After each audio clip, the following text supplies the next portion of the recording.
वंदे मातरम कर्मचारी साथियों, एफएमएस 3.0 पर किसी भी कर्मचारी का स्थायीकरण होने के बाद में उसका बेसिक कैसे चेंज करेंगे और बेसिक चेंज करने में जो समस्या आ रही है उसका कैसे समाधान करेंगे। तो सबसे पहले तो मैं आपको बता दूं कि आप किसी कर्मचारी का बेसिक चेंज करना चाहते हैं तो आपको एम्प्लॉय मॉडिफिकेशन में जाने के बाद में पे एंटाइटलमेंट में जाना है। और पे एंटाइटलमेंट में यहाँ से जैसे मैं एक आर्मी को सिलेक्ट कर रहा हूँ, बाई नेम सेलेक्ट करें या कैसे भी आप उसको सिलेक्ट करके यहाँ से सर्च करेंगे तो ये कार्मिक का नाम आ गया, एम्प्लॉय आईडी वगैरह। अब यहाँ एक्शन पे मॉडिफाई पे आपको क्लिक करना है। अब मॉडिफाई पे एंटाइटलमेंट में आप रीजन सेलेक्ट कर लें। उसके बाद में 7th पे है जैसे, और किस तारीख से, मान लो जैसे 1 दिसंबर से अगर इनका बेसिक चेंज करना है तो यहाँ पे स्केल है L10, L11, L वगैरह, लेकिन फिक्स आ रहा है। और जब तक फिक्स आ रहा है, मान लो कोई तृतीय श्रेणी अध्यापक है तो उसका मान लो फिक्स आ रहा है L10 का, जैसे अभी ये करना चाहें तो यहाँ बेसिक पे है वो 23,300 ही है, यानी जबकि इनका 7th पे चार्ट के हिसाब से इनका स्थायीकरण होने के बाद में इनका जो भी बेसिक है वो 33,800 करना है। लेकिन यहाँ न तो ये आएगा और नीचे देखेंगे तो सिर्फ इनका यहाँ से बेसिक ही आएगा, HRA और DA नहीं आएंगे। और कैसे भी कोशिश कर लें यहाँ से ये संभव नहीं होगा। तो आपको क्या करना है, इसके लिए आपको एम्प्लॉय की जो सर्विस डिटेल्स है वो आपको अपडेट करनी पड़ेगी। यहाँ तो एम्प्लॉय मॉडिफिकेशन में जाने के बाद में एम्प्लॉय सर्विस डिटेल्स यहाँ पर अपडेट करेंगे। अपडेट करने के बाद ही आपके ये समस्या का समाधान होगा। कारण क्या है कि इनका जो भी अभी स्टेटस है वो प्रोबेशनर किया हुआ है, तो जब तक प्रोबेशन चेंज होने के बाद उनका सर्विस डिटेल्स में रेगुलर नहीं करेंगे तब तक उनकी जो स्लैब है वो नहीं आएगी। तो यहाँ से वापस एम्प्लॉय को सिलेक्ट करना है, एम्प्लॉय सर्विस डिटेल्स के लिए, और यहाँ से मॉडिफाई पे क्लिक करना है। अब यहाँ आपको देखना है कि कैटेगरी सबऑर्डिनेट आ रही है।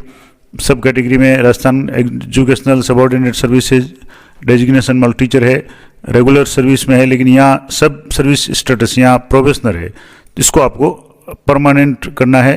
अब यहाँ से जैसे इसको परमानेंट कर लेंगे। अब उसके बाद में एम्प्लॉय स्टेटस एक्टिव एंटाइटलमेंट में आपके यहाँ 1/4/2022 ऑन और आफ्टर है, OPS है। अब इसके बाद में नॉन गेजिटेड है, एक्चुअल पोस्ट है, टीचर की है, कोई प्रॉब्लम नहीं है।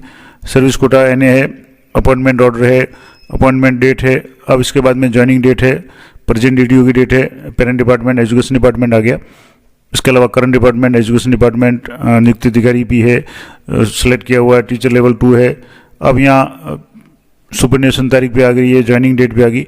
अब यहाँ date of joining regular service, ये आपको यहाँ से अपडेट करनी है कि रेगुलर सर्विस की जो डेट है वो आपके यहाँ से जैसे अभी 23 है तो इसको आपको यहाँ से अपडेट करनी है। और यहाँ मान लो जैसे अभी अपडेट का ऑप्शन नहीं आ रहा तो यहाँ से इसको प्रेजेंट DDO, तो जैसे मान लो यहाँ से 23 ही है, लेकिन ज्वाइनिंग डेट है वो यहाँ से आपको, रेगुलर सर्विस है वो आपको यहाँ क्लिक करके इसको अपडेट करना है। तो यहाँ से जैसे ऐसे नहीं आ रहा तो यहाँ एक्सेप्शन पे क्लिक करके अब यहाँ आपको एडिट का ऑप्शन आ जाएगा। तो इस एडिट करके यहाँ से इसको 25 करना है, यानी किस तारीख को इनका स्थायीकरण आदेश जारी हुआ है, यानी स्थायीकरण कब हो रहा है। तो यहाँ आप इसको कर दें date of regular service, joining regular service, ये कर लें। इसके बाद इसको यहाँ से हटा दें। अब यहाँ कोई भी डॉक्यूमेंट आप अपलोड करना चाहें तो डॉक्यूमेंट कर लें, या सीधे अगर करेंगे तो हो सकता है शायद नहीं हो। अब सीरीज अपडेट पे क्लिक कर रहा हूँ तो ये कह रहा है कि kindly update mandatory document first, यानी आपको कोई ना कोई डॉक्यूमेंट अपलोड करना पड़ेगा।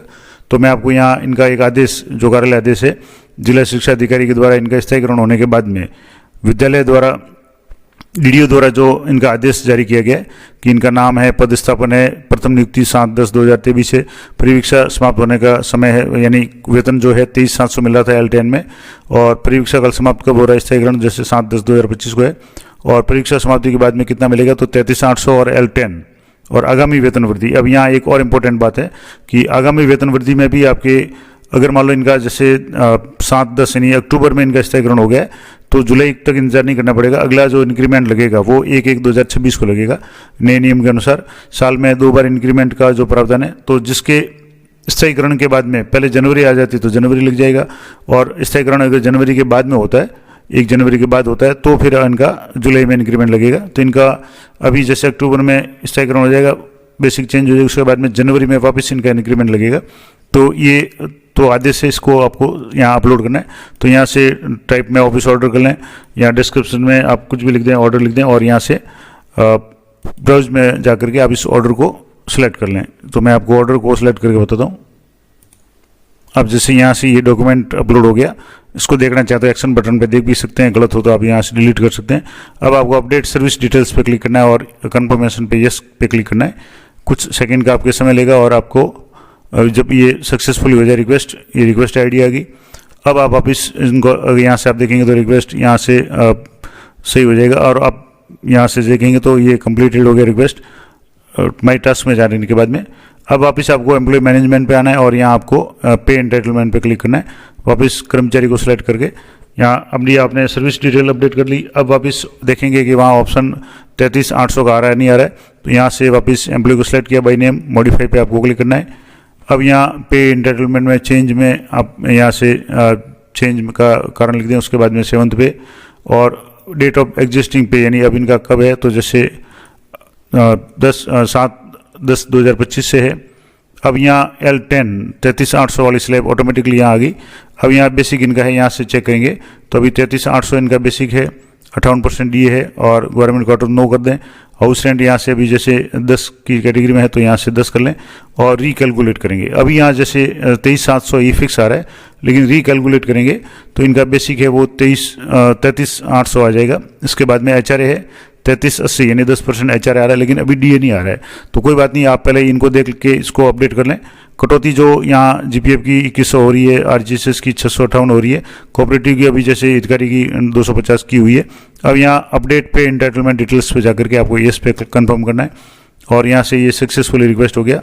अब आप दोबारा इसकी चेक करेंगे, वापस एम्प्लॉय मैनेजमेंट में जाने के बाद में पे एंटाइटलमेंट चेक करेंगे तो पे एंटाइटलमेंट में इनका बेसिक है वो अब अपडेट हो गया। मैं आपको बता रहा हूँ, यहाँ 23,700 की जगह 33,800 हो जाएगा। अब यहाँ से मॉडिफाई पे क्लिक करके आप यहाँ चेक करेंगे तो इनका बेसिक है 33,800 हो गया और HRA 3380 हो गया। ये दो तो सही हो गए, लेकिन इनके अभी भी जो DA है 58% वो नहीं आ रहा है, तो वो कैसे लाएंगे? तो इसके लिए आपको सैंक्शंस में जाना है और सैलरी सैंक्शंस इंडिविजुअल में आपको क्लिक करना है। यहाँ से जैसे सैलरी सैंक्शंस और यहाँ salary sanctions individual, allowance sanction individual, इस पर आपको क्लिक करना है। यहाँ जैसे क्लिक करेंगे वापस कर्मचारी को सिलेक्ट करेंगे, बाई नेम कर लें, अगर कर्मचारी ज़्यादा है तो आराम से हो जाएगा। बाई नेम सर्च करेंगे तो यहाँ से सर्च पे क्लिक किया, नाम आ गया। अब इनके यहाँ एक्शन बटन पे इनिशिएटिव पे क्लिक करेंगे तो अभी इनके बेसिक और HRA दो ही चीज़ें मिल रही है। एड अलाउंस में जाएंगे और एड अलाउंस में यहाँ आपको रिकरिंग यानी मंथली है वो करना है विद इफेक्टिव फ्रॉम, जैसे मान लो अक्टूबर से करना है तो अक्टूबर कर लें। इफेक्टिव डेट है तो यहाँ जैसे 1 अक्टूबर है तो हालांकि इसका 7 तारीख से हुआ, लेकिन एक ही आ रहा तो कोई बात नहीं। अब अलाउंस का नाम यहाँ आपको DA करना है तो यहाँ DNS पे एक तो 98 है, ये नहीं करके आपको DNS अलाउंस 104 जो PID है इसको आपको सिलेक्ट करना है। अब फॉर्मूला बेस कर लें, ऑर्डर नंबर है, आप यहाँ ऑर्डर नंबर इनका जो भी है वो आप यहाँ कुछ भी लिखना चाहें लिख दें। ऑर्डर डेट लिख दें, किस तारीख का ऑर्डर है, तो यहाँ जैसे ये ऑर्डर डेट है यहाँ की जो भी है, मान लो 16/12/2025 की ऑर्डर डेट है तो यहाँ से 16/12/2025 कर लें।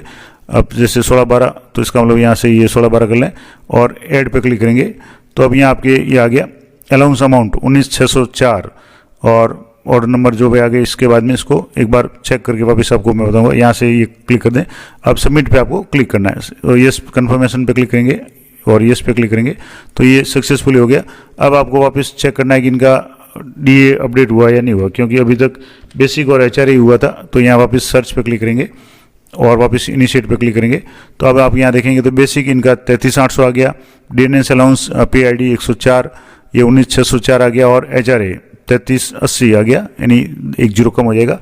अब इसको एक बार आप चेक कर लें कि ये इसका 58% है या नहीं है। तो इसके लिए आपको जो भी कैलकुलेटर वगैरह से या कैसे भी आप अपने तरीके से कर सकते हैं। अब जैसे 33,800 है, अब इस 33,800 का आपको 58% काउंट करना है तो 58% इसका है वो 19,604 ही हो रहा है, तो बिल्कुल सही है। अब इनका जो भी बिल बनाएंगे तो वो बिल है वो बड़ा हुआ बनेगा। तो इस तरीके से मैंने आपको बताया कि आपको ऑफिस ऑर्डर, एक तो सबसे पहले जो भी नियुक्ति अधिकारी है, चाहे DO है, JD है या डायरेक्टर महोदय है, जैसा भी पोस्ट है उसके अनुसार या जिस भी डिपार्टमेंट में है वहाँ से स्थायीकरण आदेश जारी होने के बाद में कार्यालय द्वारा DDO द्वारा आदेश जारी होगा और उसी के अनुसार सबसे पहले आपको सर्विस डिटेल अपडेट करनी पड़ेगी। उसमें आपको जो प्रोफेशनल है उसको हटा करके रेगुलर करना पड़ेगा, परमानेंट करना पड़ेगा। और उसके बाद में जब वापस पे एंटाइटलमेंट में जाएंगे तब वहाँ जाकर के आपको पे अपडेट करनी है। और अभी जो अपडेट कर रहे हैं उसमें एक समस्या जो आ रही है कि बेसिक और उसके साथ में HRA ऐड हो रहा है ऑटोमेटिक बेसिक चेंज करते ही, लेकिन DA नहीं आ रहा है, तो DA आपको मैन्युअली ऐड करना पड़ेगा। तो ये पूरा प्रोसेस मैंने आपको बता दिया कि किसी भी कर्मचारी के स्थायीकरण के बाद उसका बेसिक कैसे अपडेट करेंगे और अन्य डिटेल्स है वो कैसे अपडेट करेंगे। तो जानकारी अच्छी उपयोगी लगे तो वीडियो को लाइक करें, शेयर करें। मिलते हैं नेक्स्ट वीडियो में, तब तक जय हिंद, जय भारत।